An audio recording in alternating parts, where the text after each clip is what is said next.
Alors là, c'est le pompon. Même les amis milliardaires à Emmanuel Macron sont en train de l'abandonner et lui font bien comprendre qu'on l'aime ou qu'on l'aime pas. On écoute ce que nous dit Bernard Arnault de retour des États-Unis. Je reviens des USA, comme vous l'avez très gentiment noté, et que j'ai pu voir le vent d'optimisme qui régnait dans ce pays. Et que quand on revient en France, après avoir passé quelques jours aux USA, c'est un peu la douche froide, je dois dire. Et on a l'impression que aux USA, on vous accueille à bras ouverts, les impôts vont descendre à 15%, les ateliers qu'on peut construire aux USA sont subventionnés dans toute une série d'États, et le président américain encourage ça. Le marché se développe très vite. Il n'y a qu'à prendre la nouvelle boutique que Pietro a ouverte à New York, qui est un succès incroyable. Franchement, il y a des queues de 100 mètres de long. Enfin, c'est vraiment assez exceptionnel. Et pourtant, c'est très, très élitiste. Donc, quand on vient en France et qu'on voit qu'on s'apprête à augmenter les impôts de 40% sur les entreprises qui fabriquent en France, quand même à peine croyable. Donc, on va taxer le Made in France. Pour refroidir les énergies, on fait difficilement mieux. Pour pousser à la délocalisation, c'est idéal. Alors je ne sais pas si c'est vraiment l'objectif du gouvernement, mais en tout cas, il va l'atteindre. C'est ce que je dis, s'il arrive au bout de ses plans. Ça, c'est inévitable. Alors qu'il y a d'autres solutions. On leur a proposé d'autres solutions. Évidemment, la bureaucratie. Voilà. C'est pour ça, faudrait faire comme aux États-Unis, nommer quelqu'un pour se lâcher un peu la bureaucratie. Mais dès qu'on essaye de faire ça, bon, là, on est poursuivi. C'est impossible. Mais il a raison. Il a raison. Qu'est-ce qui s'est passé? Bernard Arnault, il a été aux États-Unis. Alors, en fait, la vérité, c'est qu'il était invité par Trump. Voilà la vérité. Ils ont discuté ensemble. Qu'est-ce qu'il lui a dit, Trump? Il lui a dit, écoute, ton président veut augmenter les charges sur les entreprises. Ils veulent vous taxer encore plus, jusqu'à monter à 40%. Si tu viens chez nous, tu paieras que 15% d'impôts. Forcément, ça laisse à réfléchir. Par contre, si on perd tous ces gens-là, c'est là que j'en veux à la gauche. Parce que la gauche, ils n'ont rien compris, ils n'ont jamais rien compris là-dedans.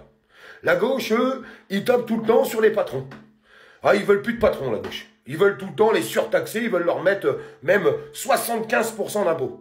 Ah, mais qu'est-ce qu'ils font, les entreprises, les grosses entreprises? Bah, si tu leur mets des impôts, bah, ils se barrent. Ce que la gauche n'a pas compris, c'est que s'il n'y a plus de patrons, bah, il n'y a plus de salariés. Ils ont du mal à comprendre ça, c'est quand même dommage, et c'est quand même triste. Donc, plus tu vas taxer les entreprises, plus ils vont se tirer ailleurs. Et quand ils se tirent ailleurs, c'est de la richesse en moins pour le pays, parce que ces gens-là payent beaucoup d'impôts dans le pays, et puis tous les emplois qu'il y a derrière. On va retourner le problème autrement. Tu diminues les impôts pour les entreprises, par contre, tu les obliges, et c'est un petit peu ce qui se passe aux États-Unis d'ailleurs, vous pourrez regarder, à faire la répartition des richesses. Prime d'intéressement bénéfice. En fait, c'est très simple. Tu baisses les charges sur les entreprises, et en fait, bah forcément, il y a beaucoup plus d'argent pour les entreprises, et en plus, bah ils restent en France, parce qu'ils se disent, bah c'est bon, pourquoi je vais aller aux États-Unis alors qu'ici, je paye autant d'impôts? Ils aiment leur pays, ils restent ici. Répartition des richesses, c'est-à-dire qu'à la fin de l'année, quand tu as tes salariés qui vont toucher des primes d'intéressement au bénéfice à hauteur de 7 000, 8 000, 9 000, 10 000, comme dans quelques entreprises, je dis bien quelques entreprises, mais ça existe. Alors les gens vont dire, mais Olive, 7 8 000 euros, mais même bien plus que ça. Il y a des entreprises qui versent des primes d'intéressement au bénéfice qui sont bien au-delà de tout ça. Bah, je suis désolé, si un salarié touche 10 000 euros de prime d'intéressement au bénéfice, ça fait presque 1 000 balles par mois.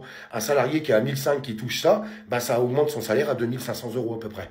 Forcément, c'est mieux. Alors, qu'est-ce qui se passe quand les salariés ils touchent un peu mieux leur vie? Bah, ils consomment, ils font tourner le pays. Et c'est comme ça que ça fonctionne. C'est certainement pas en serrant le cou de tout le monde que ça va fonctionner. Parce que les entreprises se tirent ailleurs, les entreprises payent de moins en moins bien leurs salariés parce qu'ils sont pleines de charges, et les salariés n'ont pas d'argent, donc ils ne consomment pas. Eh ben, ça tourne pas rond. Ça tourne pas rond. Mais ça, Macron et la gauche, ils comprennent pas. Qu'est-ce que vous voulez que je vous dise? Eux, ils veulent taper. Puis comme ça, bah, en fait, bah, toutes les grosses entreprises, ils se tirent ailleurs. C'est bien dommage. Alors vous allez me dire, oui, mais Olive, c'est pas possible. Il faut augmenter les impôts parce qu'il n'y a pas assez d'argent en France qui rentre. Bien sûr que si. Le problème, c'est qu'il est mal utilisé. On va reprendre Trump et Macron. Trump, qu'est-ce qu'il fait avec l'argent qui est généré par les charges, les taxes, les impôts? Il l'utilise pour son pays. La différence, Emmanuel Macron, tout l'argent qui rentre dans les caisses de l'État, TVA, taxes, impôts, il distribue du fric à tout le monde, à coups de milliards.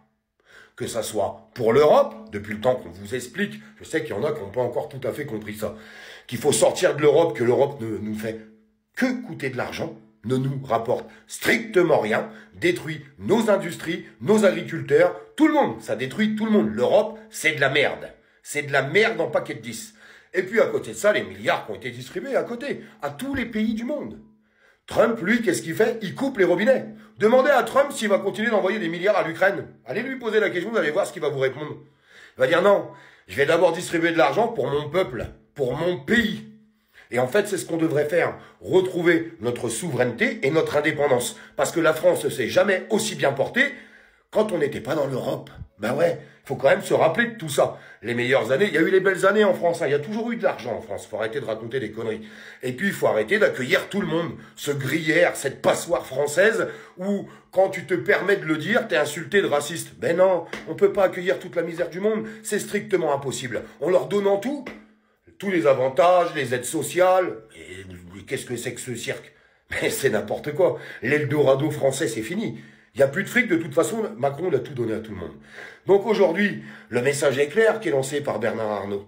Macron, si tu n'écoutes pas ce qu'on te dit, on va se casser. On va se casser et les millions d'euros qu'ils donnent en impôts en France, il n'y en aura plus.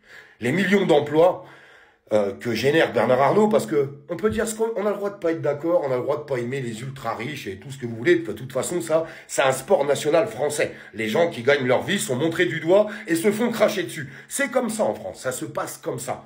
Mais quand tous ces gens-là seront tirés, il y aura plus de taf et il y aura plus de fric. Alors on fera quoi? On finira un pays du tiers-monde. Voilà comment on va finir. Avec la politique d'Emmanuel Macron et la politique de gauche. Je suis désolé de vous le dire. C'est la vérité. Vous savez, moi, j'avais les boules, j'ai fait plein de manifestations, et il y a des moments, j'étais dans des manifestations où il y avait des syndicats. Et j'entendais les slogans, à mort les patrons. Faut tuer les patrons. Faut les mettre sur une planche, leur prendre tout ce qu'ils ont. À force de vouloir tuer les patrons, les patrons sont cassés ailleurs. Regardez toutes les industries qu'on fermait en France. Que ce soit dans l'automobile, Nestlé, Michelin, regardez tout ça. Regardez, tout le monde se tire.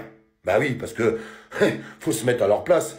Si on te dit, tu gagnes 100 euros, mais tu vas en payer 75 d'impôts, parce que c'est ça, quand j'entends la gauche qui veut taxer à 75%, ça veut dire ça. Si vous, demain, vous gagnez 100 euros, qu'on vous en prend 75, vous allez vous taire, vous allez être content, dites la vérité, soyez honnête. Vous allez me dire non, pas du tout. Voilà où on en est. Donc il est temps que tout ça se finisse, et j'espère, ça c'est un doux rêve, que nos partis d'opposition vont continuer de faire le boulot. Parce que Macron, faut qu'il arrête de diriger, parce qu'il ne sait pas diriger un pays, la preuve, il l'a craché en 7 ans. Par contre, il serait temps que quelqu'un d'autre reprenne les rênes, mais des vraies rênes.